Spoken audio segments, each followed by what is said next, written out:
Okay, so let's dive into an explainer on a megacity that's kind of different. It defines its success not through big, flashy spectacle, but through something much, much quieter. And that's stability.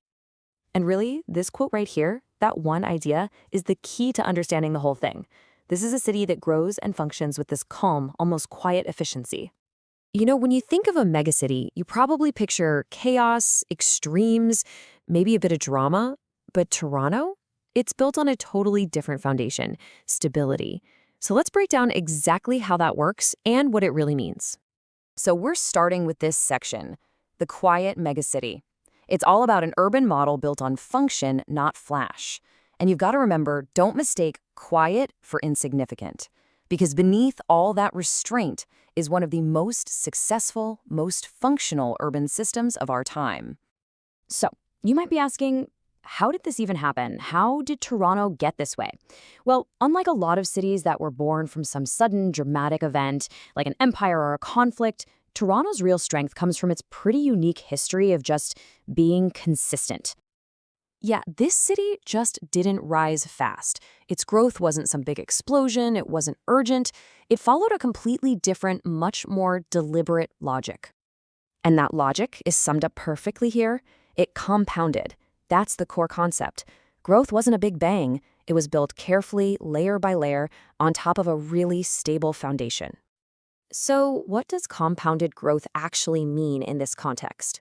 Well, it's growth that's slow, predictable, and deliberately built on a stable foundation of rules and institutions. This means the actual building blocks of the city were things like good planning, solid rules, and a general trust in its institutions. The whole system was designed for this steady, predictable expansion, not those chaotic, urgent sprints you see elsewhere.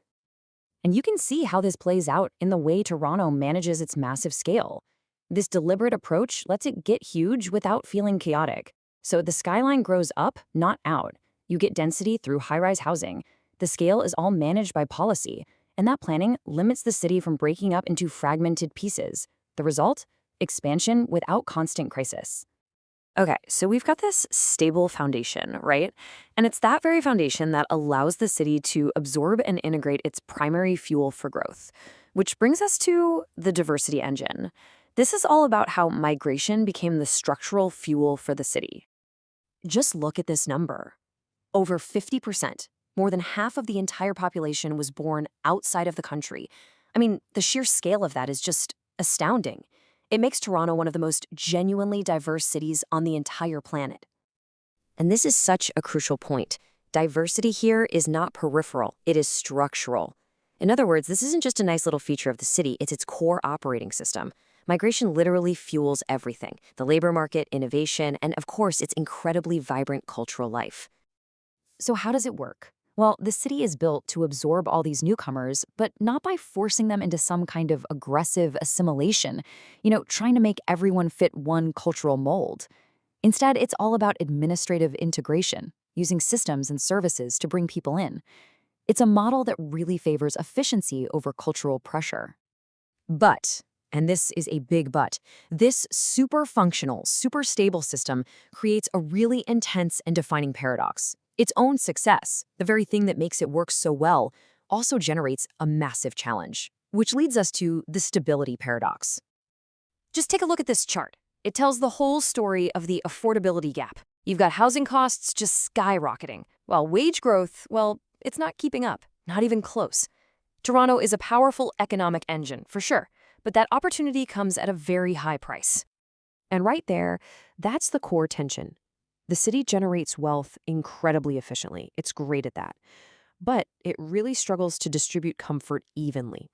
The system is amazing at creating wealth and attracting capital, but it's just not nearly as good at making sure that wealth translates into a comfortable, affordable life for everyone.